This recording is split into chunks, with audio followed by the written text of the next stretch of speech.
Welcome to ATP Customs. Well, my 81 Chevy dually monster is out of the shop and driving around for the first time. It was an interesting lift kit to install. Not too bad, pretty simple. Just tiny little details that I will do a full review on what we had to do, because this is not an actual lift kit you can buy. It's a bunch of pieces you got to piece together.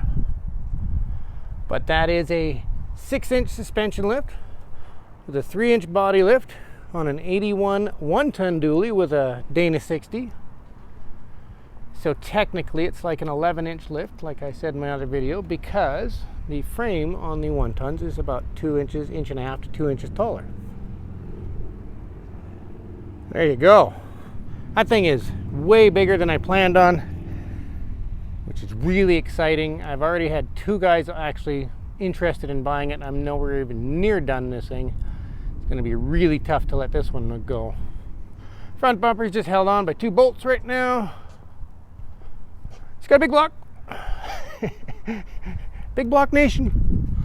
I love my big blocks because I missed out on the big block era. Yes, I know LS and Coyotes and all those kind of motors are the rage right now, and I know they are awesome. They have better mileage, they make amazing power, but I missed out on the big block era growing up. So I'm going to experience it now. So that's why we're promoting Big Block Nation this year for 2020. This is ATP's 5th year, and it just so happens I have an obscene amount of big block vehicles laying around. My shop is full of big blocks right now. I think there's 5 of them in there. There you go. Let's have a quick peek. It's not quite finished. I'm still waiting on the extensions for the sway bar, because it was not a kit, so you got to order all those little things. Gonna have to do brake lines. These ones are a little tight. When you're doing the 1-tons, you get 1 U-bolt on this side that's different than every other U-bolt, so I had to have that one bent up. And you got to buy a couple of longer bolts for these, because 1-tons have 2 bolts that screw down into the diff, and that's how you tell a Dana 60. I don't know if it's how you tell all Dana 60s, but this one. So the next dilemma on this, oh yes, there's the 3-inch body lift. So this is my next dilemma. Apparently on Chevy dualies, you get no room between the leaf springs and the tires, which leaves you with doing spacers. Do I want to do spacers? No, I don't. If anybody has any brilliant ideas and knows a product or a wheel, because obviously changing offsets isn't going to make a difference on this, because you're dealing with 2 wheels that are the same, one inside and one outside. The one's reversed and one's facing outwards, so that doesn't really change anything when you change offsets. So I'm going to have to figure out something.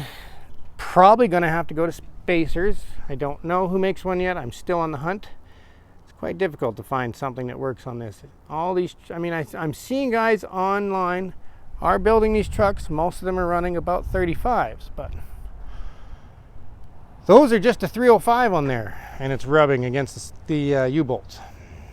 So I'll figure it out. If I got to do spacers, I got to do spacers. I just haven't found a brand that actually is really good for this project. So that is my 81 Chevy 1-ton dually 454 4-speed.